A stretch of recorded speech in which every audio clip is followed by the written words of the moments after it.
आज की ये कहानी शुरू होती है अपनी आखिरी लाइन से। एक ऐसी लाइन जो शायद हम सबकी उस बेचैनी को बयां करती है। ये कहानी है एक खोज की, उस शांति की खोज जो कहीं ना कहीं जिंदगी के शोर में खो जाती है। तो चलिए उतरते हैं इस कहानी में। ये कहानी है मसानी की। अब मसानी एक जगह तो है, पर ऐसी जो नक्शे पर नहीं बल्कि शायद मन के अंदर मिलती है। हम देखेंगे कि कैसे एक मामूली सा सफर एक बहुत ही खास खोज में बदल जाता है। तो कहानी का हीरो है ऋत्विक, छिंदवाड़ा का रहने वाला एक एडवेंचरस लड़का। और जैसे ही बारिश का मौसम शुरू होता था ना, उसके अंदर एक बेचैनी सी उठती थी कुछ नया ढूंढने की। वो हमेशा किसी ऐसी जगह की तलाश में रहता था जिसके बारे में किसी ने सुना ना हो, जहां कोई गया ना हो। अब देखिए, ऋत्विक की जो तलाश थी ना, वो सिर्फ एक हॉबी नहीं थी। ये तो उस गहरी बेचैनी का जवाब थी जो कहीं ना कहीं हम सब महसूस करते हैं। वही रोजमर्रा की जिंदगी का शोर जो हमें हमसे ही दूर कर देता है। तो इस सफर की शुरुआत पता है कैसे हुई? किसी गूगल मैप से नहीं, बल्कि एक दोस्त के कहे कुछ रहस्यमयी शब्दों से। एक ऐसा राज जो एक पूरी नई दुनिया का दरवाजा खोलने वाला था।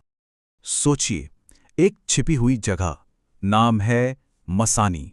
बस ये सुनना था और ऋत्विक के मन में जैसे एक आग सी लग गई।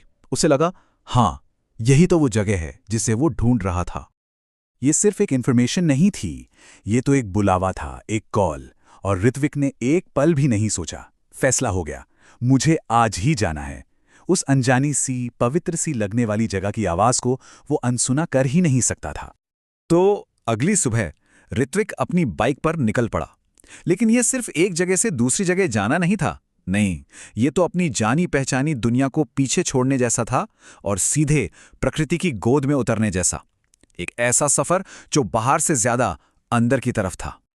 और देखिए, इस सफर की हर एक चीज उसे दुनिया के शोर से दूर और नेचर के करीब ला रही थी। पहले तो ऊबड़-खाबड़ रास्ता जो मानो कह रहा हो कि ये आसान नहीं होने वाला। फिर हवा में गीली मिट्टी की वो सौंधी सी महक जो उसे जमीन से जोड़ रही थी। और फिर बहुत दूर से आती पानी गिरने की एक हल्की सी आवाज जो उसे अपनी मंजिल की तरफ खींच रही थी। और जैसे जैसे जंगल घना होता गया ना, वो आवाज भी तेज होती गई। एक जगह पर उसे बाइक छोड़नी पड़ी और जब वो पैदल आगे बढ़ा तो एक पल के लिए सब एकदम शांत हो गया। और फिर उसने जो देखा वो क्या था? और फिर वो पल आ ही गया। वो नज़ारा ठीक उसके सामने था जिसके लिए उसने ये पूरा सफर तय किया था। पर यह सिर्फ एक झरना नहीं था। नहीं, ये तो आवाज में छुपा एक मंदिर था, एक सैंक्चुरी। जरा सोचिए, काफी ऊंचाई से सीधा नीचे गिरता पानी और उसकी बूंदें सफेद धुएं की तरह उड़ रही थीं। ऋत्विक उस नज़ारे को देखकर बस वहीं का वहीं जम गया, मानो किसी ने उसे पकड़ लिया हो। और ठीक उसी पल कुछ जादुई सा हुआ। जैसे ही उसने उस झरने को देखा, उसे लगा जैसे महीनों का स्ट्रेस, सारी टेंशन, सारा बोझ, सब कुछ उस पानी के साथ बहकर जा रहा है। एक ऐसा बदलाव जो अंदर से आ रहा था, अपने आप। तभी जंगल से एक बुजुर्ग बाहर आए। उन्होंने मुस्कुराते हुए ऋत्विक से कुछ ऐसा कहा जिससे उस जगह का सारा राज खुल गया। उन्होंने कहा, ये मसानी है बेटा, जो मन में भारी हो वो यहीं छोड़ देना। ऋत्विक ने उनकी बात मानी। उसने धीरे से पानी में अपना हाथ डाला, आंखें बंद की और एक गहरी सांस ली। और बस उस एक पल में उसे वो मिल गया जिसे वो कब से ढूंढ रहा था, पूरी तरह से शांति, कंप्लीट काम। जब ऋत्विक वहां से वापस लौटा ना, तो वो सुबह वाला ऋत्विक नहीं था। वो बदल चुका था। उसके लिए मसानी अब सिर्फ एक झरना नहीं था, वो कुछ और बन चुका था, कुछ बहुत पर्सनल, बहुत गहरा। मसानी ऋत्विक के लिए बन गया उसका मन का मंदिर।